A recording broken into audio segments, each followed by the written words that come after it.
Hi everyone, my name is Mixby and today I'm going to be talking about the pre-referral RTI and eligibility process for IEPs and 504s. So RTI stands for Response to Intervention, and this is for special education. Some essential questions that we're going to talk about today are: what challenges do students face in the pre-referral process? What are the phases? Why does this process protect equality, and how can I apply this in my special education classrooms? So first thing I'm going to talk about is framing the process. So this is like an overview. So pre-referral is not just paperwork, it is ethical decision making. So we want to prioritize keeping children in general education as much as possible. We want to evaluate whether or not students need to be referred to special education, or if there might be other extraneous factors affecting their ability to learn in the classroom setting. So let's see. The IRIS Center has a pre-referral module, which is what I studied this week, so I'll be talking about that. It talks about providing early intervention strategies to prevent inappropriate referrals. That way we ensure that general education supports are exhausted before we go down the referral route for IEPs and 504s. So we're trying to answer the question, is this ability or is this a gap in instruction? Is there language access concerns? Or do we need other kinds of behavioral interventions, or can we use other behavioral interventions to cope with the behaviors that we don't want to see in the classroom? So phase one of this process is about recognizing the discrepancy. So we're looking for academic and behavioral concerns right at this point. We try to manage it with classroom management strategies. We want to see if there's an underlying traumatic event or other emotional issues that the student may be dealing with, to see if we can refer them to counseling, if that might be able to solve the concern. We also document observable behaviors, and then we schedule a meeting with parents to talk about our documentation. By doing this, we protect the students from being prematurely labeled. In phase two, we meet with a student success team. This is the RTI team.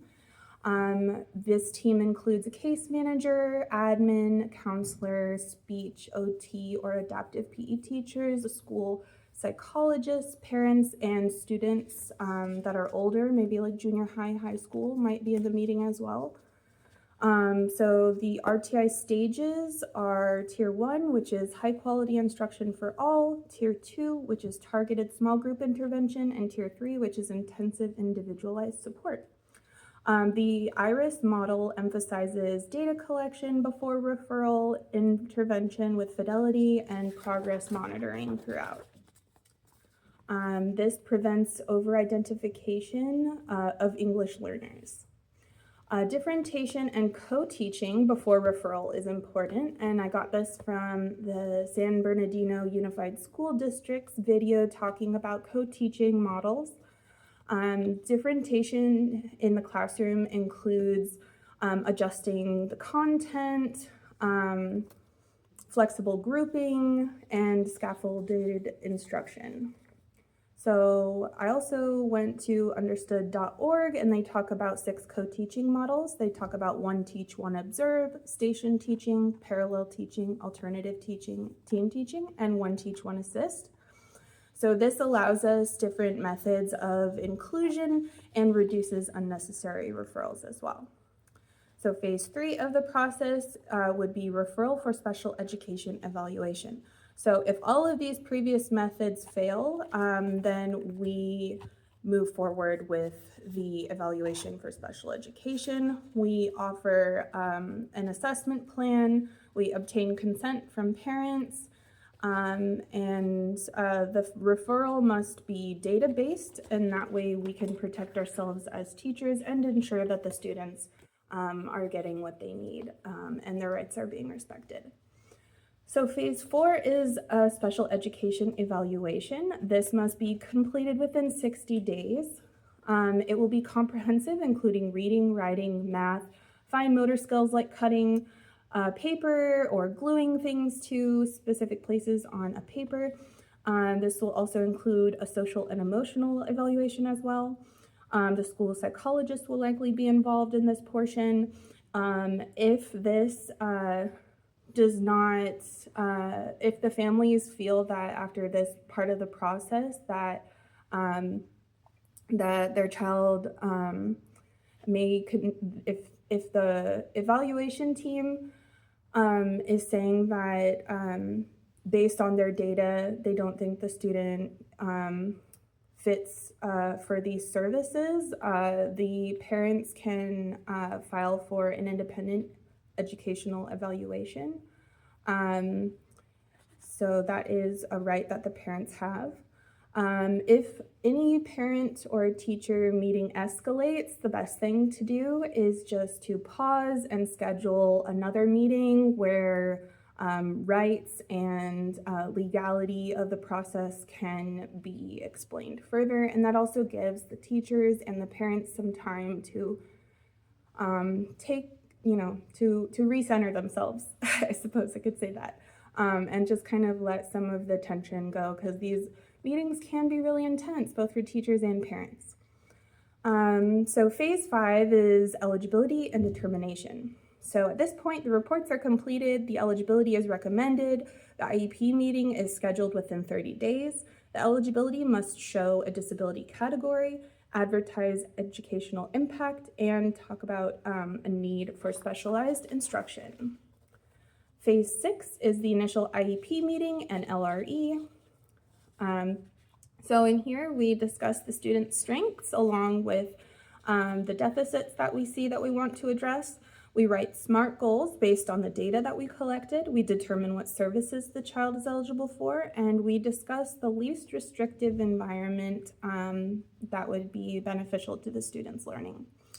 So AID's primary role is student support in the classroom, and they typically assist with grading, behavior tracking, and observation, but AIDs can also help give input to the teachers and be part of the process as well. LRE, or the least restrictive environment, ensures that students are being included in general education as much as possible, and that they have access to their education. So phase 7 is IEP implementation. So after we gain parental consent to continue with the process, this can take up to 6 months for parents to respond and give consent. And at this point, once the parents give consent, then services can begin, and the team will meet again as needed. Again, collaboration is the most important part in this whole process between teachers, other staff, parents, admin. It's a whole community coming together to support our students. And phase 8 is reevaluation. So we have annual reviews, we adjust the goals, we have a tri-annual every 3 years. This is to determine continued eligibility for special education, to review students' abilities and needs. At this point, students may possibly be reclassified. So a student might go from a special day class to a general education class with a couple of aides in the classroom, or maybe one aide in the classroom. So ideally, we want our students to exit special education and be integrated into general education. If we are, we want our students to have access to general education as much as possible, while also respecting their rights to accommodations. All right, so special education ideally should not be permanent by default. So major challenges that learners can face are team power dynamics. Parent versus teacher wants may be different. We want to clarify if students are English learners and get them the accommodations that they need based on their actual abilities and not just inability to understand the language. So we want, so another challenge learners may face is resource limitations, emotional intensity of meetings.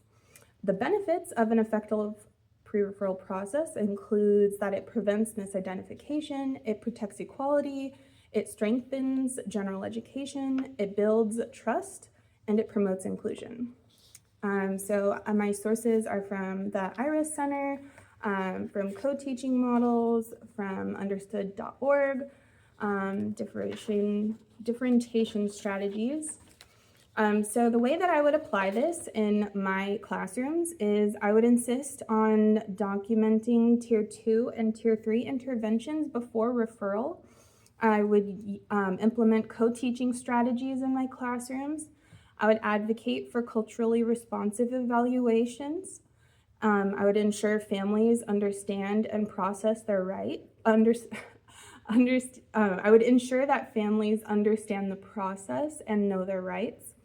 And I want to center students' strengths. And I would promote the least restrictive environment in order to include students as much as possible. So my goal throughout this whole process is to ensure that special education and a support system is the answer, and not just getting caught up in the frustrations that can sometimes happen in the classroom. So in closing, this video ended up being a lot longer than I thought, but if you're still with me, awesome. Thank you for being here. An effective pre-referral and eligibility process protects the students, it strengthens general education, and ensures that special education remains a carefully determined support and not just a shortcut. Thank you so much. Again, my name is Nix B. Thanks for your time.